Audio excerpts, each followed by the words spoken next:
Picture this. You inherit 47 acres of prime Montana land from your grandfather, complete with mineral rights and a century-old access road. The smell of pine sap still clings to the survey. Stakes when I discover HOA President Brenda has built an entire subdivision, 36 luxury homes, right on my property, claiming she bought it from some county tax sale. The kicker? She's collecting $400 a month in HOA fees from each homeowner while their SUVs crunch over my gravel road every day. When I showed her the deed, she just smirked, looked me up and family since 1923. Grandpa always said, "Jake, this dirt's worth more than gold, but only if you're smart enough to hold on to it." I plan to build a modest cabin, maybe finally start that electrical contracting business I'd always dreamed of. The morning air up there smells like freedom, pine needles, and that crisp Montana cold that burns your lungs in the best way. But here's where things get interesting. The property came with one peculiar feature, a private gravel road that dead-ended at the county highway. Grandpa had maintained it for decades, and legally it was mine. A 200-yard driveway, wide enough for 2 trucks. Enter Brenda Kowalski. Brenda wasn't just any HOA president. She was the kind who'd measure your grass with a ruler and fine you for having the wrong shade of mailbox. Picture a woman who wore pearls to the grocery store and drove a white Escalade with personalized plates, HOAPRIS. Her voice had that pitch that could crack glass. You know the type. 3 months after Grandpa's funeral, I decided to visit the property for the first time as the official owner. That's when I discovered Brenda's little empire, Whitefish Meadows. The whole 9 yards. But wait, it gets better. Every single resident was using my private road for access. I counted 72 vehicles that morning, tires grinding over the gravel Grandpa had laid down with his own hands. The sound was like fingernails on a chalkboard. When I knocked on Brenda's door, a massive colonial with columns that belonged in Georgia, not Montana, she opened it wearing a bathrobe that probably cost more than my truck. "Can I help you?" she asked, eyeing my work boots like I'd tracked in something unpleasant. I introduced myself, explained the situation, showed her Grandpa's deed. Her reaction? A laugh that sounded like a hyena finding fresh roadkill. "Oh, honey, I bought this land fair and square at a county tax sale 3 years ago. Your grandfather obviously didn't pay his taxes." The problem? I had proof Grandpa's taxes were current through 2023. Every receipt, every canceled check, organized in a manila folder with his meticulous handwriting. "Listen, hon," Brenda went on. "Maybe you should get a real lawyer instead of whatever public defender you found on Craigslist.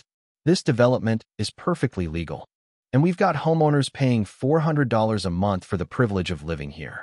You think we're just going to pack up and leave because some electrician shows up with old paperwork?" That's when she dropped the real bombshell. "Besides, even if you somehow prove you own the land, which you won't, we've got squatters' rights. Look it up, cowboy." She slammed the door so hard of her little kingdom. That's when the gears started turning. 2 days later, I hired Cassandra Webb, a property attorney who specialized in land disputes. Her office smelled like leather-bound law, books, and strong coffee, the kind of place that screams, "I win" cases. Within 48 hours, she'd confirmed what I already knew. The land was legally mine, and Brenda's tax sale was complete. Fiction. Here's the fascinating part, Cassandra explained, spreading county documents across her mahogany desk. "There was never a tax sale. Your grandfather's payments are all documented." Miss Kowalski convinced a corrupt county clerk to forge sale documents. This isn't just trespassing, it's criminal fraud. Armed with this ammunition, I marched back to Brenda's McMansion. Let's play games. That afternoon, every homeowner received an emergency HOA notice claiming I was a disgruntled squatter trying to terrorize the community. The notice warned residents to call police if they saw me on HOA property. But Brenda's first real mistake was what she did next, installing a security gate at the entrance to my private road. Not her development entrance, my property's entrance. Big black iron monstrosity with spikes on top and a keypad. The metallic clang when it closed sounded like a prison door slamming shut. Here's what Brenda didn't realize by gating my road. She just admitted it wasn't public access. I called Cassandra, who actually laughed. "Jake, she just handed us our smoking gun. Installing a gate on someone else's private road is criminal. Trespassing with property damage." We can now demand immediate removal and charge her for every day it remains. Next morning, I drove to the gate with my digital camera. Remember, this was before everyone had smartphones. I documented serial numbers, installation logos, concrete footings, every detail that would matter in court. But while I was taking pictures, something unexpected happened. A young mother pushing a stroller approached from inside the development. Sarah Smith, as I later learned, lived in house 23 with her husband, David, and 2-year-old daughter Emma. Savings for the down payment. David works 2 jobs to afford the mortgage. If this development is illegal, that conversation haunted me all night. The next day, Brenda escalated. Hired Pine. Toxic cloud. When I tried to document the latest development, the head guard, a mountain of a man named Chuck, stepped forward, hand on his pepper spray. Private property, sir. You need to leave. This is my private property, I replied, holding up the deed. I don't care what that paper says. Ma'am pays me to keep troublemakers out, and you look like trouble. That evening, I received a certified letter from Kowalski and Associates Legal Services, Brenda's cousin the paralegal, threatening a restraining order if I kept trespassing. But here's the beautiful part. I discovered something beautiful. Whitefish Meadows was built without proper permits. No environmental impact study, no septic approval, and most importantly for me, no electrical inspection. Evacuations for safety violations alone. Before I could file complaints, Brenda struck again, this time targeting my livelihood. I arrived at a routine electrical job and my client, Mrs. Patterson, was waiting with a printout in hand. Jake, I'm sorry, but I can't risk using an electrician with legal troubles. The email, from concernedcitizenbrenda@gmail, painted me as a violent squatter under investigation for trespassing. It included my business license number, my personal cell, and a grainy photo of me near the gate. Within 48 hours, I'd lost 3 major contracts worth $15,000. The sound of my phone not ringing became deafening. But Brenda had put her defamation campaign in writing, with false statements and my business information. In Montana, slam dunk civil suit. Business libel in Montana carries automatic damages plus attorney fees. That afternoon, I visited Sarah Smith again, bringing documentation, property records. That electrical work has never felt right. I pulled out my voltage tester. Sure enough, it was wired backwards, a dangerous short-circuit risk. Sarah, this isn't just about property. This is about safety. Your daughter could be seriously hurt. That's when Sarah dropped her own bombshell. Brenda's been collecting additional special assessments. $200 a month for a legal defense fund. 36 homes times $200. She's pocketing $7,200 a month while painting you as the villain. And last week, anyone who didn't attend the mandatory HOA. Exactly accurate, if you know what I mean. Chuck's tip gave me exactly what I needed. 48 hours to prepare my own surprise for Brenda's little photo op. Friday morning arrived with a mountain chill that made my breath visible and my resolve crystal clear. At 7:30 a.m., I parked my truck at the county highway junction just outside the gate. I brought surveyor's equipment, my camera, and my grandfather's original survey stakes. Within minutes, Brenda appeared like a vulture circling fresh roadkill, with backup, 2 neighbors, her cousin the paralegal. Sir, called the photographer. I'm with the Whitefish Gazette. Can you comment on allegations you've been harassing residents? Here's where Brenda's plan started unraveling. She'd invited a real journalist to witness her citizen's arrest, except I wasn't trespassing, and I had the documents to prove it. I handed the reporter copies of my deed, the fraudulent tax sale, and photos of the unpermitted construction. I'm Jake Mitchell, legal owner of this land. These people built 36 homes on property that's been in my family since 1923. The reporter's eyes went wide. You're saying this entire development is illegal? Not just illegal, dangerous. As a licensed electrician, I've identified multiple code violations. Brenda doubled down. Don't listen to him. He's a disgruntled squatter. We have legal documents proving. Show them. I interrupted. Silence. The kind of silence that falls in a courtroom when the defendant realizes their lawyer just quit. The reporter, Marcus Webb, no relation to my attorney, pulled out his notebook. Miss Kowalski, can you provide documentation of your land purchase? That's confidential HOA information. Know what's really happening. Brenda's face went purple. Sarah, I forbid you to talk to these people. With all due respect, Brenda, those bylaws aren't legally binding.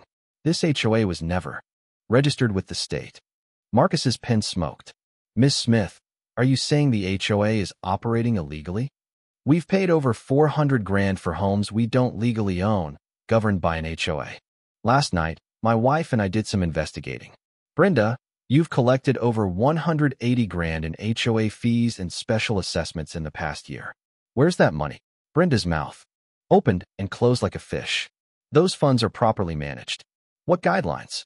Show us the budget, the bank statements, anything. The real bombshell came when Marcus asked, Miss Kowalski, if this development is legitimate, why haven't you filed a countersuit? Dead silence. Even the birds stopped chirping. Filing a lawsuit would require Brenda to produce documents she didn't have, prove ownership she couldn't establish, and expose her entire fraud. She was trapped, and everyone knew it. This interview is over, Brenda screamed, storming to her Escalade. You'll be hearing from my lawyers. As her tires squealed, I realized Brenda had just given Marcus Webb enough material for a front-page expose that would bury her deeper than any lawsuit. The Whitefish Gazette headline made my coffee taste like victory. Local HOA president accused of massive land fraud. But the real earthquake came Thursday when Marcus called, voice tight with excitement. Jake, you need to sit down. Brenda Kowalski doesn't just run one illegal HOA. She's been running this scam across 3 counties. Whitefish Meadows is her 3rd fraudulent development in 5 years. And the county clerk who processed your so-called tax sale?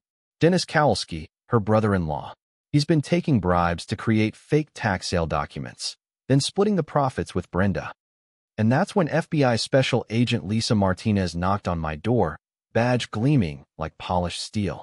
Mr. Mitchell, we've been investigating the Kowalski organization for mail fraud, wire fraud, and real estate conspiracy. Your case is the missing piece. We want you to cooperate.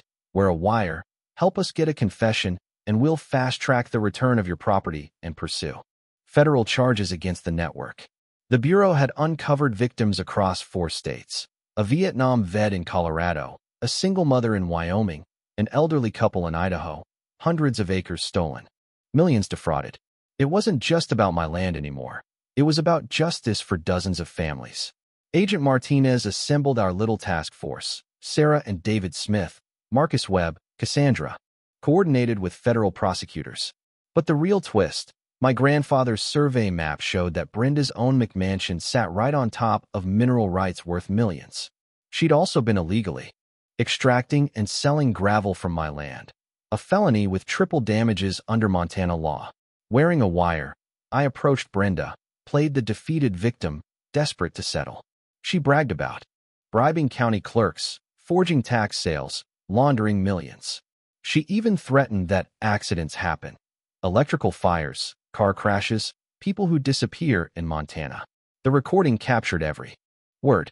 Agent Martinez played it back, her face stone. Mr. Mitchell, you just captured a confession to conspiracy, money laundering, bribery, and criminal threats. We're reopening 3 suspicious. And I found Grandpa Henry's grave dug up, his headstone shattered, casket exposed, property deeds scattered, and a note in Brenda's handwriting. Even the dead can't help you now. The scream that escaped me wasn't human, part rage, part grief. Agent Martinez said, this is desecration of human remains, a federal crime. But more importantly, it proves she's lost control. Chuck, the ex-guard, tipped me off. David was being held at an abandoned mining camp, guarded by armed men. Agent Martinez coordinated a joint FBI sheriff task force, and we staged a rescue. That evening, I stood up. Evening, Brenda. Mind if I ask a few questions? Her face went through every color. Security, remove this man. But her security was gone. Agent Martinez stood up. I'm Special Agent Lisa Martinez, FBI. Brenda Kowalski, you're under arrest for conspiracy, fraud, desecration of human remains, and conspiracy to commit murder. The 5